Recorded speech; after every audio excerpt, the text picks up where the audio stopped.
There is a story we tell ourselves, and it is one of the most seductive, most cinematically beautiful, and most physically dangerous stories our civilization has ever embraced. It goes something like this.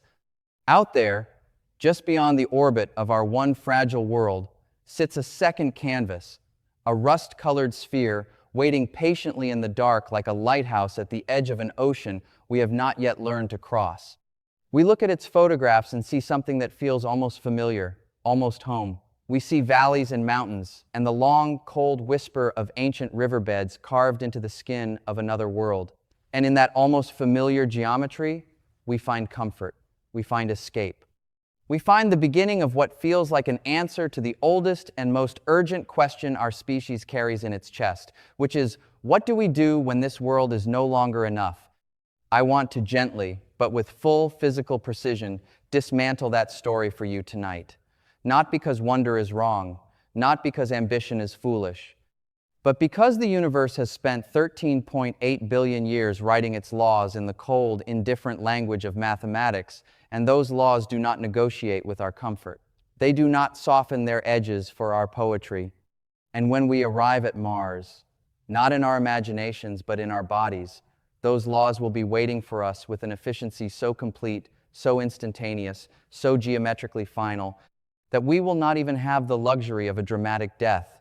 We will simply cease in the span of a breath, because the physics of that world were never arranged to tolerate us. Imagine for a moment something impossibly delicate.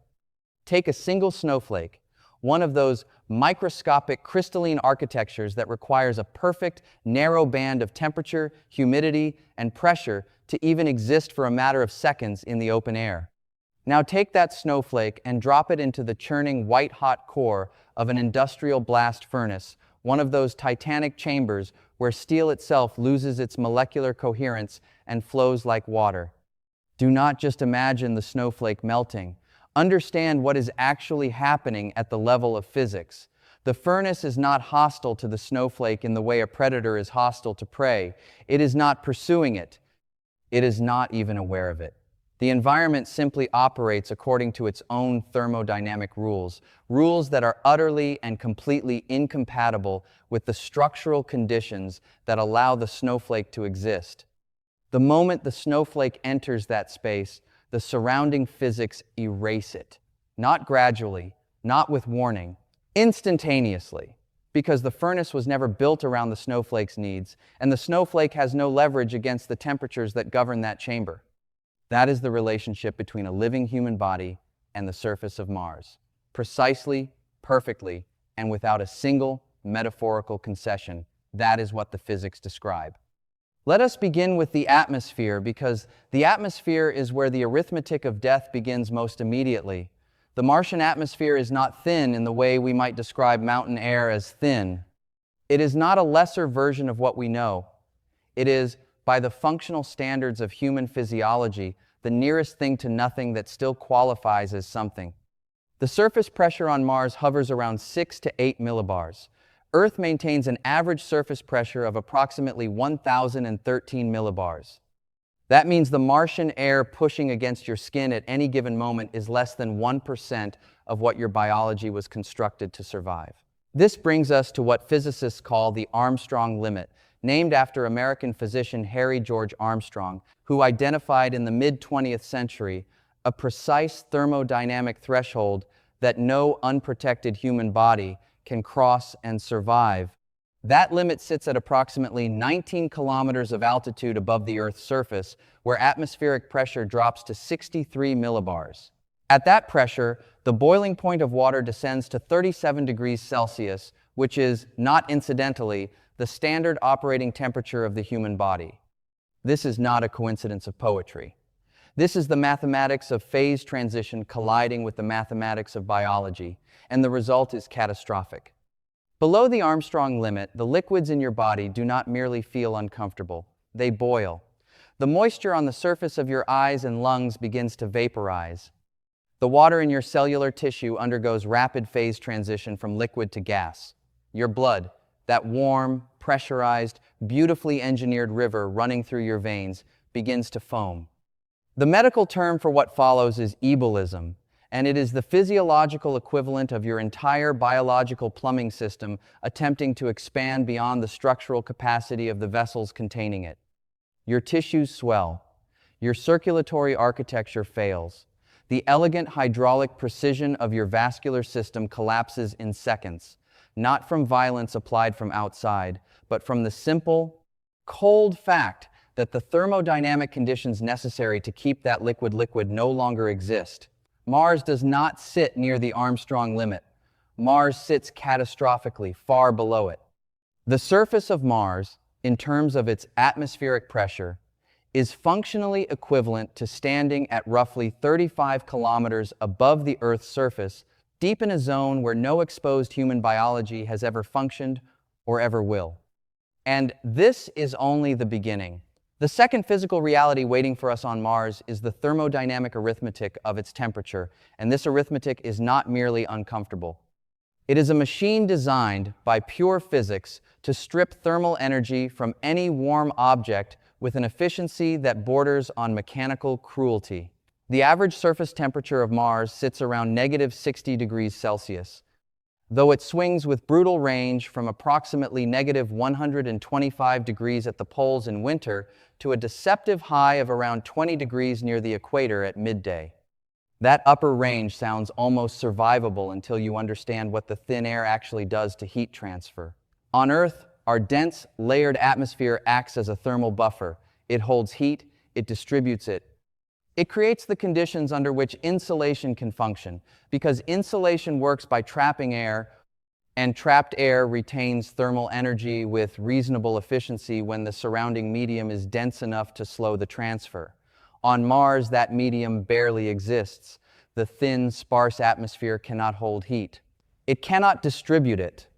And this means that any warm body, any object maintaining a temperature above its environment through internal processes, is exposed to an almost direct thermodynamic sink of enormous depth and zero thermal memory. The cold on Mars does not creep. It does not settle in gradually the way a winter evening might descend. It attacks at the molecular level through the simple, relentless mechanism of kinetic energy transfer. Every molecule in a warm material is vibrating at a rate that corresponds to its temperature. When that material is exposed to a colder environment, the kinetic energy bleeds outward until equilibrium is achieved. On Mars, the equilibrium point is far below anything compatible with mechanical function or biological survival. Seals fail, lubricants solidify, polymers become brittle, electronic junctions crack. And the organic membranes of living cells, those beautifully engineered lipid bilayers that maintain the chemical separation between life and non-life, stiffen and rupture. Your suit, no matter how engineered, is a thermal object operating inside a planetary-scale heat sink. The margins of error between functional insulation and catastrophic thermal loss are narrower than anything we have tested at the scale of sustained human habitation. And this is before the third physical reality even enters the calculation. The ground itself is trying to kill you, not metaphorically, not as poetic framing. At the level of chemistry and electrostatics, the Martian regolith is one of the most aggressively hostile material surfaces ever characterized in the history of planetary science. The soil of Mars, that fine rust-colored powder that photographs so beautifully in orbital images, is heavily saturated with perchlorate compounds. Perchlorates are oxidizing salts, and at the concentrations found in Martian soil, they are acutely toxic to human biology. They interfere with thyroid function. They disrupt iodine uptake at the cellular level. They damage the endocrine architecture that regulates nearly every hormonal process in the human body. Concentrations measured on Mars by instruments like the Phoenix lander and the Curiosity rover reach levels hundreds of times above what would constitute a serious public health threshold on Earth. But the chemistry is not even the most immediate problem. The electrostatics are. The Martian surface is continuously bombarded by solar ultraviolet radiation and by charged particles from the solar wind. Radiation that on Earth is absorbed and deflected by our magnetic field and our thick atmosphere. Mars has neither of these shields in any meaningful sense. The result is that the fine perchlorate dust on the surface becomes electrostatically charged, acquiring a surface charge that causes it to cling to everything it contacts with an adhesive, efficiency that mechanical filtration systems have enormous difficulty defeating. This dust is not passive. It does not simply sit on the ground waiting to be avoided. It is lofted into the thin Martian air by wind, by rover wheels, by the footfalls of any hypothetical surface walker, and it drifts invisibly through the atmosphere in concentrations that seep through filtration matrices, corrode sensor arrays, degrade optical surfaces, and infiltrate the mechanical seals that stand between a human being and the near vacuum outside. Every Mars mission we have conducted with robotic instruments has confirmed that dust management is one of the most persistent, most technically challenging, and most stubbornly unresolved engineering problems in Martian surface operations. And robotic instruments do not need to breathe. They do not have mucous membranes. They do not have alveoli. They do not have cellular tissue that will respond to perchlorate infiltration with the systematic biochemical dismantling of their hormonal and respiratory function. You do. And the dust does not know that. It does not care. It simply obeys the electrostatic forces that the physics of that irradiated, unshielded surface have imposed upon it, and those forces will deliver its chemical payload to your biology with the same indifferent precision that the cold delivers its thermal stripping and the vacuum delivers its phase transitions. Here is what I find profound about all of this, and I mean that without any softening of the physics. The terrifying completeness of Mars as an environment hostile to life is not a tragedy, it is data. Extraordinarily beautiful, precisely arranged, mathematically awe-inspiring data about the conditions under which life can exist. Every physical law that makes Mars lethal is, when read in reverse, a portrait of what Earth has done right.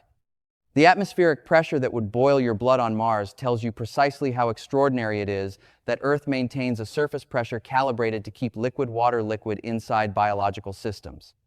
The thermodynamic sink of the Martian cold tells you precisely how remarkable it is that Earth's dense, energetic atmosphere acts as a planetary thermal buffer that sustains the narrow temperature band in which chemistry can organize itself into self-replicating structures. The perchlorate-charged regolith tells you precisely how astonishing it is that Earth's magnetic field and ozone layer intercept the solar radiation that would otherwise charge and poison the ground beneath every footstep you have ever taken. We did not earn these conditions. We did not engineer them. We arrived inside them, and they built us, and we are so deeply embedded inside their mathematical precision that we cannot feel them any more than a fish can feel the water.